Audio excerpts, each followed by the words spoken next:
Hello everyone, welcome back to your own channel test of knowledge. Students, आज इस video में आपको explain कराने वाला हूँ इंग्लिश ग्रामर, जो कि आरबीएसई के इंग्लिश के मॉडल क्वेश्चन पेपर से ली गई है। बट ऐसा नहीं है कि ये सिर्फ राजस्थान बोर्ड के स्टूडेंट्स के लिए ही वीडियो है।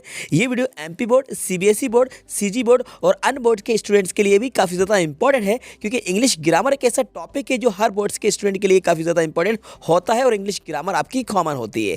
इसलिए आज इस वीडियो के अंदर हम समझने वाले हैं इंग्लिश ग्रामर, जो कि आरबीएसई के मॉडल क्वेश्चन पेपर से ली गई है। तो समझने के लिए वीडियो को एंड तक जरूर देखिएगा, वीडियो को बिल्कुल भी स्किप नहीं कीजिएगा। चलिए वीडियो को शुरू करते हैं। सो स्टूडेंट, सबसे पहले हम क्वेश्चन को समझ लेते हैं कि हमें करना क्या है। देखिए यहाँ पर कहा जा रहा है combine the sentences using the words given in brackets.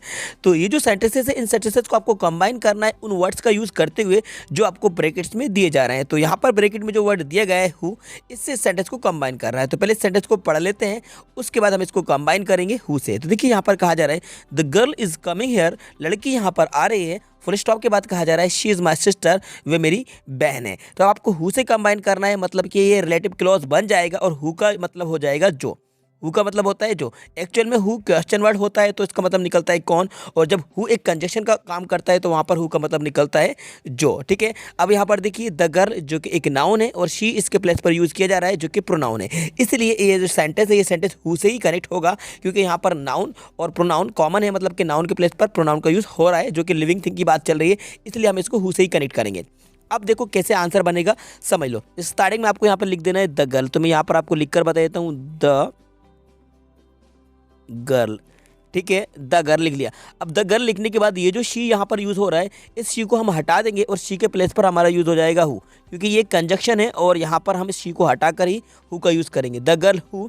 इसके बाद देखिए इज़ कमिंग हियर है, तो इसको आप जैसे कहते ऐसे लिख दीजिए the girl who is coming here. ठीक है, तो मैं यहाँ पर लिख देता हूँ coming here, the girl who is coming here. ठीक है, अब क्या बच्चा इज माई सिस्टर, तो यहाँ पर आप लिख दीजिए इज माई सिस्टर, ये टी है। ठीक है, अब इसका मतलब समझ लो the girl who is coming here is my sister, मतलब ये निकला कि लड़की जो यहाँ पर आ रही है मेरी बहन है। ठीक है, तो इस तरह से हमने हु से इसको कंबाइन कर दिया, जो कि हमारा रिलेटिव क्लॉज बन गया। अब आप इसका नोट करना चाहें तो आप चाहे तो इसको नोट कर सकते हैं, या फिर आप इसका स्क्रीनशॉट लेना चाहें तो आप इसका स्क्रीनशॉट भी ले सकते हैं। ठीक है स्टूडेंट, तो फर्स्ट क्वेश्चन का आंसर आई होप आपको समझ में आ गया होगा। ठीक है, अब देखते हैं हम नेक्स्ट क्वेश्चन। तो बच्चों देखिए हमारा सेकंड नंबर का क्वेश्चन है, इसमें हमसे कह रहे हैं the boy is a beggar, लड़का एक भिखारी है। यू गेव हिम फूड, जिसको आपने फूड दिया। ठीक है, यू गेव हिम फूड, इसको आपको हुम से कंबाइन करना है। अब देखिए हुम से ही कंबाइन क्यों हो रहा है, इसको हु से कंबाइन क्यों नहीं कर सकते। देखिए ये भी रिलेटिव क्लॉज है, लेकिन हुम से कंबाइन इसलिए होगा क्योंकि यहाँ पर देखिए द बॉय जो कि एक नाउन है और इसके प्लेस पर यहाँ पर हिम यूज किया जा रहा है, जो कि आपका ऑब्जेक्ट के यूज पे हो रहा है। ठीक है, द बॉय यहाँ पर सब्जेक्ट का काम कर रहा था, द बॉय यहाँ पर सब्जेक्ट है और यहाँ पर हिम जो है ये ऑब्जेक्ट है। इसलिए हम इसको जो कंबाइन करेंगे तो हम इसको हुम से कंबाइन करेंगे। लेकिन यहाँ पर देखिए सब्जेक्ट कॉमन थे, द गर्ल और शी ये दोनों कॉमन थे, इसलिए हमने इसको हु से कंबाइन करा था रिलेटिव क्लॉज में। अब लेकिन ये भी रिलेटिव क्लॉज का सेंटेंस है, लेकिन ये हुम से कंबाइन होगा, क्योंकि यहाँ पर देखिए द बॉय के बाद जो सेकंड सेंटेंस है हिम ऑब्जेक्ट है। ठीक है, तो ऑब्जेक्ट को हटाएंगे तो हुम लगता है और सब्जेक्ट हटता है तो हु लगता है। इसलिए हमने सब्जेक्ट को हटाया था, तो सब्जेक्ट के प्लेस वाली नाउन या प्रोनाउन को हटाते हैं तो हु लगाते हैं, और ऑब्जेक्ट के प्लेस वाली नाउन या प्रोनाउन को हटाते हैं तो हम हुम लगाते हैं। ठीक है, इसलिए इसको हुम से कनेक्ट करेंगे। अब आंसर समझ लीजिए, इसका आंसर कैसे बनेगा।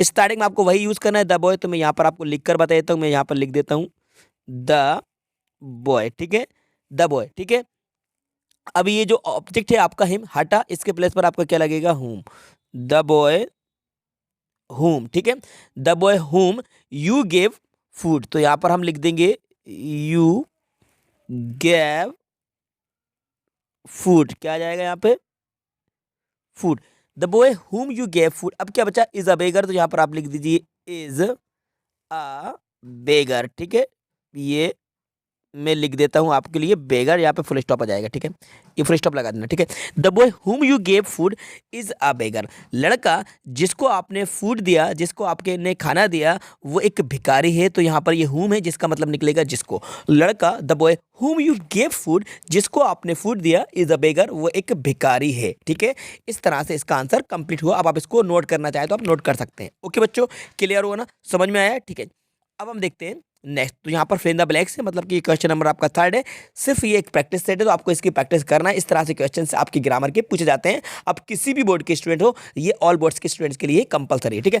Fill in the blanks by choosing the words given in brackets. तो अब आपको यहाँ पर ब्रैकेट में कुछ वर्ड्स दिए जा रहे हैं, इनका यूज करते हुए आपको फिलअप्स करना है कंप्लीट, ठीक है। तो देखिए फर्स्ट क्वेश्चन स्टार्टिंग में आपका फिलअप्स है, ठीक है। You don't work hard you won't pass, ठीक है। एज इफ सो, ये ऑप्शन आपके सामने है। तो देखिए इसका राइट आंसर क्या होगा, इसका राइट आंसर होगा आपका इफ, ठीक है। तो यहाँ पर आपका आ जाएगा इफ। अब मतलब समझ लो, if you don't work hard, यदि आप कठिन परिश्रम नहीं करते हैं, यू वॉन्ट पास, आप पास नहीं होंगे, इसलिए इसका यूज इफ होगा। तो इफ हमारा राइट आंसर होगा। कंडीशनल सेंटेंस है, तो यहाँ पर कंडीशन इफ है। If you don't work hard you won't pass, ठीक है। एज नहीं आएगा, सो नहीं आएगा, ठीक है। एज और सो बिल्कुल नहीं आएगा, इफ आएगा, ठीक है। अब देखते हैं नेक्स्ट। तो हमारा सेकंड नंबर का क्वेश्चन है बच्चों, यहाँ पर he was blank space tired blank space he couldn't walk so that, या टू, ठीक है। ये टू भी दिया जा रहा है। तो देखिए इसका क्या राइट आंसर होगा।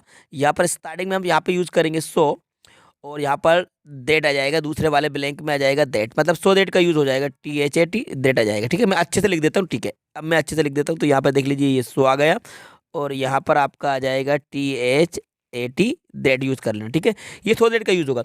ही वॉज सो टायर्ड, वे इतना थका हुआ था, दैट ही कुडंट वॉक, कि वे चल नहीं पाया, ठीक है। He was so tired that he couldn't walk, वे इतना थका हुआ था कि चल नहीं पाया। अब टू से यूज़ क्यों नहीं हुआ, देखिए टू का अगर यूज़ करते तो यहाँ पर ही वॉज टू टायर्ड तो चल जाता, लेकिन दूसरे टू के बाद V1 आती है, लेकिन यहाँ पे ही कुडंट वॉक लिखा हुआ है। अगर ये नहीं होती, ओनली वॉक होता, तो ये टू से कंबाइन हो जाता। ऐसा होता, he was blank space tired और दूसरा ब्लैंक स्पेस होता और वॉक होता, तो हम इसको टू से कंबाइन कर देते, लेकिन ऐसा कुछ भी नहीं है।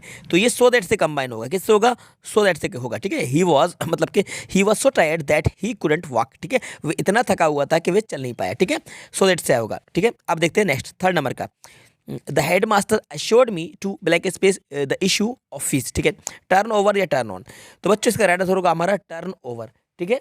टर्न ओवर इसका राइट आंसर होगा। The head master assured me to turn over the issue of fees, तो हेड मास्टर ने मुझे विश्वास दिलाया, किस चीज़ का विश्वास दिलाया, टर्न ओवर द इशू।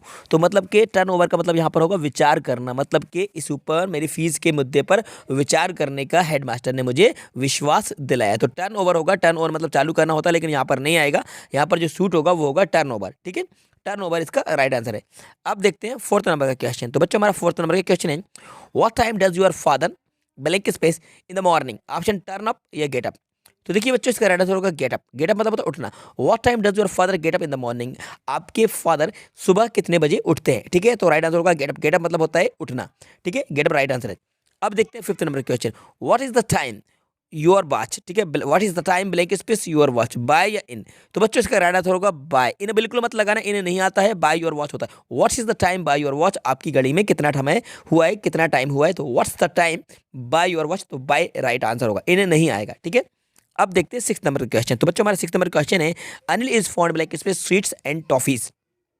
तो बच्चों इसका आंसर तो आप ही बता देंगे, इसका आंसर ऑफ होगा, इन नहीं आएगा। Anil is fond of sweets and toffees, fond of मतलब होता है शौकीन होना, तो अनिल स्वीट्स का और टॉफीज का शौकीन है, ठीक है। तो राइट आंसर होगा आपका ऑफ। अब देखते हैं नीचे कुछ क्वेश्चन है कि नहीं है, नहीं है, बिल्कुल नहीं है, ठीक है बच्चों। तो ये जितने भी क्वेश्चन थे, इन सारे क्वेश्चंस के आंसर मैंने आपको डिटेल में एक्सप्लेन करा दिए हैं। और ये जो पेपर था, ये एक मॉडल पेपर था जो कि राजस्थान बोर्ड का था। तो यहाँ पर देख लीजिए, ये जो पेपर था ये आपका मॉडल पेपर है, किसका है, ये राजस्थान बोर्ड का है, ठीक है। राजस्थान बोर्ड मतलब कि RBSE बोर्ड का है। अगर आप RBSE राजस्थान बोर्ड के स्टूडेंट हैं तो आपके लिए तो ये बहुत ही अच्छी वीडियो थी। और अगर आप MP board, CBSE board, CG board या अन्य बोर्ड के स्टूडेंट हैं तो भी आपके लिए ग्रामर काफ़ी ज़्यादा इंपॉर्टेंट थी, जिसको मैंने आपको डिटेल में एक्सप्लेन करा दिया है। आई होप ये वीडियो आपको पसंद आई होगी और सारे ही आपके डाउट्स क्लियर हुए होंगे। तो बच्चों इस वीडियो को लाइक कर दीजिएगा और अपने सारे दोस्तों को ज़्यादा शेयर कर दीजिएगा। और यदि चैनल पर नए है तो चैनल को सब्सक्राइब कर लीजिएगा और साथ में बेल आइकन को प्रेस कर दीजिएगा, सो दैट आपको आने वाली वीडियोज़ की नोटिफिकेशन सबसे पहले टाइम पर मिलते रहेंगे। Thanks for watching.